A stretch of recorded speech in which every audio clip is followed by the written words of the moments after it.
প্রকল্প নির্মাণের জন্য যদি বরাদ্দ থাকে 12 বিলিয়ন ডলার, সেইখান থেকে 5 বিলিয়ন ডলার, 5 বিলিয়ন ডলার মানে 40 ভাগেরও বেশি, প্রায় অর্ধেক অর্ধেক টাকা ঘুষ দিবে রাশিয়ার সরকারি প্রতিষ্ঠান, স্টেট অর্গানাইজেশন। এইটা কোনোভাবে বিশ্বাসযোগ্য হইতে পারে? আমি আজকে কথা বলবো, আপনারা সকলেই জানেন যে সাবেক প্রধানমন্ত্রী শেখ হাসিনা, তার ছেলে সজীব ওয়াজেদ জয় এবং ভাগ্নি টিউলিপ সিদ্দিকী, যিনি ব্রিটিশ পার্লামেন্টের একজন মন্ত্রী, তাদের বিরুদ্ধে একটা দুর্নীতির তদন্ত শুরু করেছে বাংলাদেশের যে দুর্নীতি দমন কমিশন দুদক।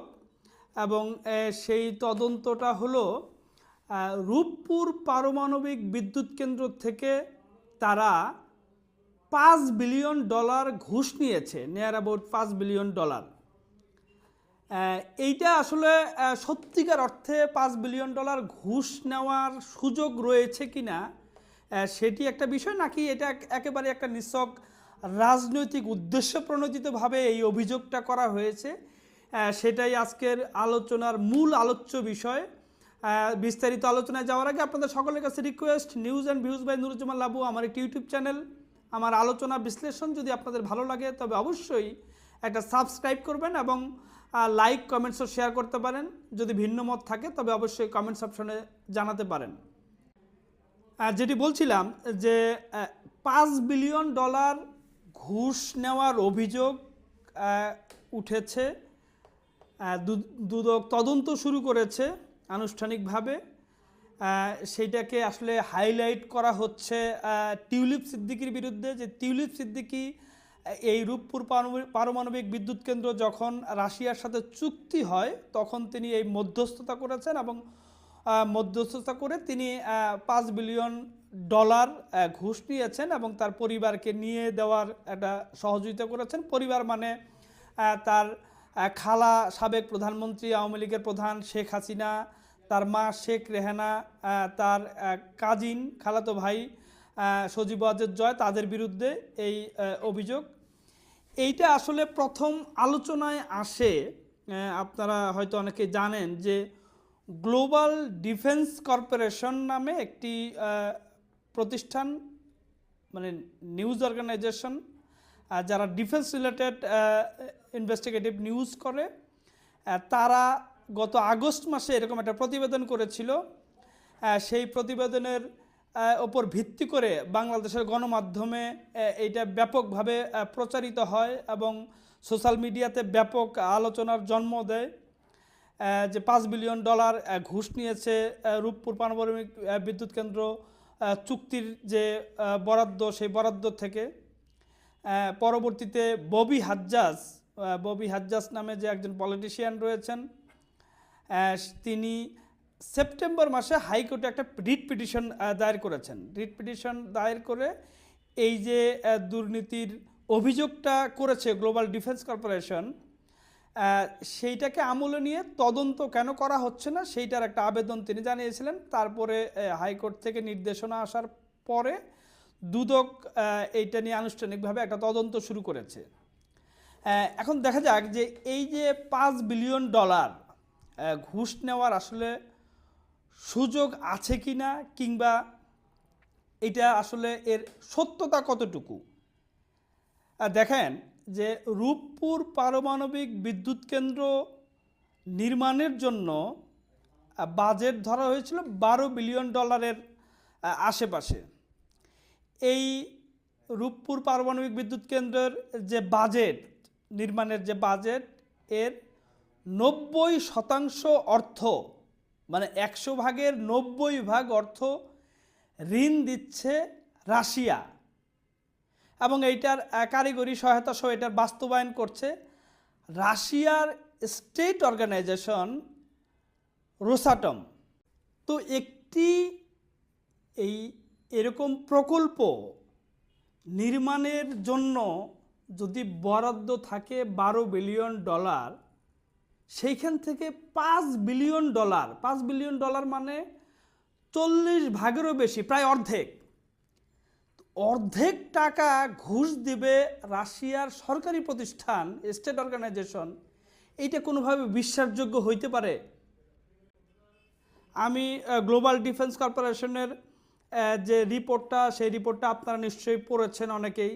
সেইখানে নানা রকম ইনিয়ে বিনিয়ে বলা হয়েছে যে এই টাকা মালয়েশিয়ার অফশোর ব্যাংকিং চ্যানেলকে ব্যবহার করে পাচার করা হয়েছে। এইটা আসলে একেবারে আমার কাছে মনে হয় যে একটা ফলস অভিযোগ। কারণ এই যে গ্লোবাল ডিফেন্স কর্পোরেশন, এইটা আসলে তেমন নামি দামি কোনো নিউজ অর্গানাইজেশন না। এটা 2018 সালে চালু হয়েছে। এই ইনভেস্টিগেশন যদি ইন্টারন্যাশনালি যে বড় বড় news organization, New York Times, Guardian বা বিবিসি মতো প্রতিষ্ঠান, রয়টার্স, এপি, এরা যদি করতো তবু একটা বিশ্বাসযোগ্য হতো। কারণ সারা দুনিয়াতে বড় বড় যে স্ক্যাম বা বড় বড় যে দুর্নীতি, এগুলা কিন্তু মাঝে মধ্যেই অনেকগুলো ইন্টারন্যাশনাল নিউজ অর্গানাইজেশন একসাথে মিলে যৌথভাবেও আনফোল্ড করে। কিন্তু একটা আননোন, অপরিচিত, আপনারা হয়তো অনেকে এর নামই শোনেন নাই যে গ্লোবাল ডিফেন্স কর্পোরেশন নামে কোনো একটা অনলাইন রয়েছে, তারা একটা নিউজ করেছে, একটা অভিযোগ তুলেছে। সেই অভিযোগে হুমড়ি খেয়ে পড়েছে বাংলাদেশের সকল মিডিয়া এবং বাংলাদেশের মানে লোকজনও আর কি, বিশেষ করে পলিটিক্যাল যারা অপোনেন্ট, আওয়ামী লীগের অপোনেন্ট, তারা এটাকে যে কোনোভাবে এস্টাবলিশ করার চেষ্টা করছে। কিন্তু দুর্নীতির যদি আপনি ট্রেন্ড, দুর্নীতির যে ট্রেন্ড, সেই ট্রেন্ডটা যদি আপনি খেয়াল করেন, তাহলে আপনি দেখবেন যে একটা প্রকল্প বা কোনো একটা জায়গায় দুর্নীতি হলে যদি 100 টাকার কাজ হয়, সেইখানে সর্বোচ্চ 10 টাকা বা 15 টাকা দুর্নীতি হতে পারে। কিন্তু 100 টাকার মধ্যে 50 টাকাই দুর্নীতি হবে, এইটা আসলে কিছুটা অকল্পনীয়, এইটা পসিবল না। মানে এর মধ্যে আবার $12 বিলিয়ন, যে রূপপুর পারমাণবিক বিদ্যুৎ কেন্দ্র নির্মাণের জন্য $12 বিলিয়ন যেটা দিচ্ছে রাশিয়া, সরাসরি রাশিয়ান গভর্নমেন্ট, সেই রাশিয়ান গভর্নমেন্ট এইখানে $5 বিলিয়ন ঘুষ দেবে। এইটা আসলে খুবই একটা হাস্যকর যুক্তি মনে হচ্ছে যে এটা একেবারে আসলে পলিটিক্যাল, মানে রাজনৈতিক উদ্দেশ্যে টিউলিপ সিদ্দিকীকে হ্যায় করার জন্য একটা প্রচেষ্টা চলছে। রিসেন্ট ডেইলি মেইলও এই একটা খবর তারা দিয়েছে যে যখন বাংলাদেশ থেকে দুর্নীতির তদন্ত আনুষ্ঠানিকভাবে শুরু করেছে, তখন তারা একটা এক্সক্লুসিভ স্টোরির নাম করে একটা খবর ছাপিয়েছে, যেখানে বলা হচ্ছে যে টিউলিপ সিদ্দিকী ব্রিটিশ গভর্নমেন্টের করাপশনের দায়িত্বে থাকা, অ্যান্টি করাপশনের দায়িত্বে থাকা মন্ত্রী হিসেবে তিনি দায়িত্ব পালন করছেন। তাকে আসলে বিতর্কিত করার জন্য এর আগেও ডেইলি মেইল অনেকগুলো রিপোর্ট করেছিল টিউলিপ সিদ্দিকীর বিরুদ্ধে, তার ব্যক্তিগত আয়কর সহ বাড়ি নিয়ে। সেইটা আসলে সেটার যে তদন্ত হয়েছে, সেই তদন্তে সেগুলোতে কোনো কিছু প্রমাণিত হয়নি। টিউলিপ সিদ্দিকীর যে বিরুদ্ধে যে অভিযোগ উঠেছে, সেই অভিযোগ আসলে তার পাশে ব্রিটিশ প্রধানমন্ত্রীও কিন্তু রয়েছেন, তাকে সাপোর্ট দিয়েছেন। আর সাদা চোখে একেবারে যদি আপনি দেখেন যে এইটা আসলে আদৌ এটা পসিবল কিনা, কারণ যদি এরকম কোনো একটা ঘটনা ঘটতো, $5 বিলিয়ন মানে কিন্তু বাংলাদেশের মোট রিজার্ভের 4 ভাগের 1 ভাগ। যদি $20 বিলিয়ন রিজার্ভ, তার 4 ভাগের 1 ভাগ। অনেক দেশের $5 বিলিয়ন আসলে রিজার্ভই থাকে। তো এটা কিন্তু একটা বিশাল বড় অঙ্ক।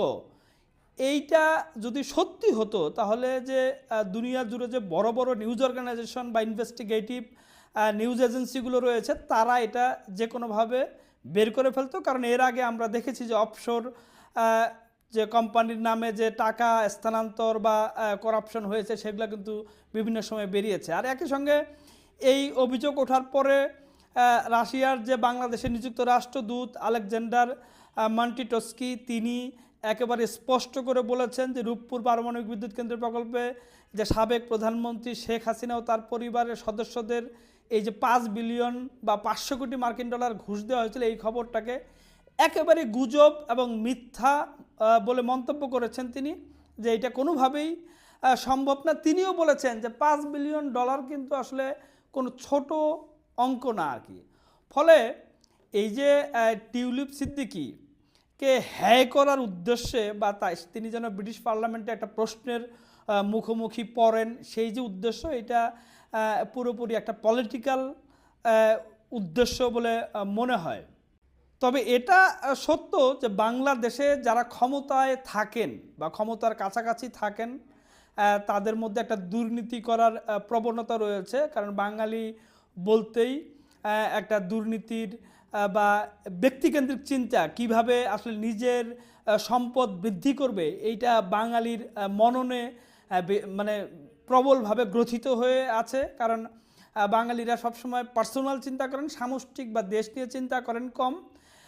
যেহেতু শেখ হাসিনা বাংলাদেশের প্রধানমন্ত্রী ছিলেন টানা ৩-৪ বার, ১৫ বছর দীর্ঘ, তার ছেলে একটা ক্ষমতার সঙ্গে ছিলেন। হ্যাঁ, এইটা আসলে যদি তদন্ত করে বের করতে পারে যে কোনো টাকা স্থানান্তর হয়েছে কিনা, কিংবা কিভাবে এটা কোন ব্যাংকিং চ্যানেলে কোথায় নেওয়া হয়েছে, সেটা বের করলে পরে তো অবশ্যই আমরা ওয়েলকাম জানাবো। কিন্তু একেবারেই যেটা সাদা চোখে দেখে মনে হয় যে এটা একেবারেই রাজনৈতিক উদ্দেশ্য প্রণোদিতভাবে করা অভিযোগ, সেই অভিযোগ নিয়ে পড়ে থাকলে পরে আসলে যারা প্রকৃতই দুর্নীতিবাজ, এই দেশে তো মতিউর, ছাগলকণ্ডের মতিউরের মতো হাজার হাজার মতিউর রয়েছে, বা বেনজিরের মতো হাজার হাজার বেনজির রয়েছে। তো তাদের বিরুদ্ধে আসলে ওই ফোকাসটা কমে যাচ্ছে বা কমে যাবে। বরং আমি মনে করি এই যে রূপপুরের আরেকটা ঘটনা আপনারা হয়তো মনে আছে যে বালিশকাণ্ড, রূপপুরের প্রকল্পের একজন কর্মকর্তা বাংলাদেশি আমলা, তিনি যে বালিশকাণ্ড করেছিলেন, মানে কোটি কোটি টাকা বালিশ কেনার নামে লাখ লাখ টাকা হাতিয়ে নিয়েছেন, সেই কর্মকর্তাকে কিন্তু কয়েকদিন আগে আমরা ফেসবুকে দেখলাম যে বর্তমান যে অন্তর্বর্তী সরকার, সেই সরকারের শীর্ষ পর্যায়ের লোকজনের আশেপাশে তিনি রয়েছেন। তো এইসব যারা একদম রিয়েল করাপশনের সাথে ইনভলভ, তাদের বিরুদ্ধে অভিযানটা আরও বেশি হওয়া উচিত।